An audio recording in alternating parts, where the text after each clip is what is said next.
c'est l'homme tombe, l'eau mal qui rentre, le péché, et puis quel serait le plan de sauvetage?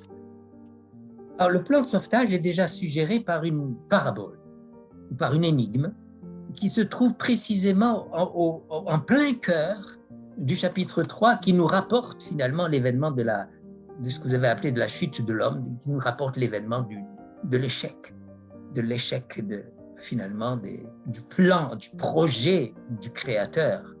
C'est intéressant d'ailleurs que le livre de l'Ecclésiaste, je prends une petite route de campagne, une petite route au passage, là ici, le livre de l'Ecclésiaste commence par une allusion au récit de la création.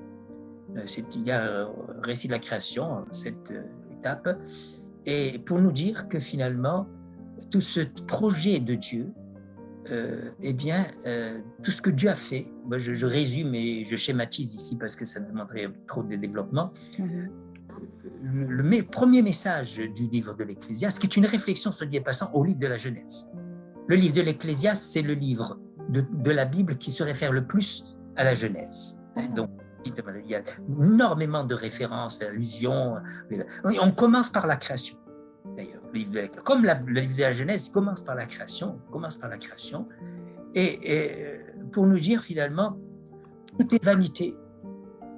C'est-à-dire, cette création finalement est en train de lui le message de ce premier récit, de ce récit du livre de l'Ecclésiaste, c'est que Dieu a créé et finalement ça aboutit à un avortement, ça aboutit à un échec. Il a créé pour rien, parce que finalement, le résultat, c'est le mot vanité. On traduit par vanité, en fait, en hébreu, c'est le mot hevel, c'est-à-dire c'est une buée, ça n'a plus de consistance. Ça correspond le mot buée, le mot vanité. En fait, c'est un synonyme du mot tohu vavohu qu'on trouve dans le récit de la création, qui désigne la situation de la terre alors qu'elle n'avait pas encore été créée. Alors, le récit de l'Ecclésiaste, ce que l'Ecclésiaste nous dit dès le départ, en fait, nous sommes dans une situation, c'est comme si Dieu ne nous n'avait pas créés.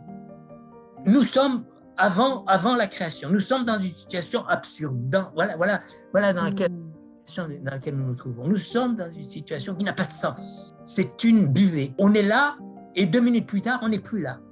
Il n'y a rien de plus absurde que cela. Nous avons la vie et cette vie, elle part. Ça, c'est à l'origine, c'est véritablement le nerf de tout le problème qui est... alors, la solution... pour revenir à votre question, pour finir, parce que je me suis un petit peu égaré là, mais la solution qui est proposée dans le Genèse 3, dans le chapitre, au milieu exactement de Genèse 3, si vous étudiez la construction du livre, du chapitre 3 de la Genèse, il y a le milieu, c'est le récit, c'est une prophétie, c'est une énigme. On a parlé de proto-évangile, premier évangile.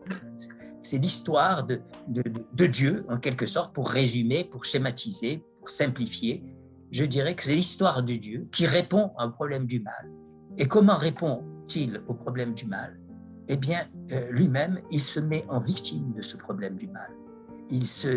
Et en se mettant en victime, c'est l'image de ce personnage dans Genèse 3.15, si vous lisez Genèse 3.15, parabole qui est donnée là, je vous invite à la lire, vous verrez que c'est quelqu'un qui vient, c'est une prophétie en quelque sorte, de quelqu'un qui vient et qui va se battre contre le serpent, qui est à l'origine de toute l'histoire du chapitre 3 de la Genèse, de toute façon, qui va se battre avec ce serpent et qui va l'écraser, et en l'écrasant, il va être touché.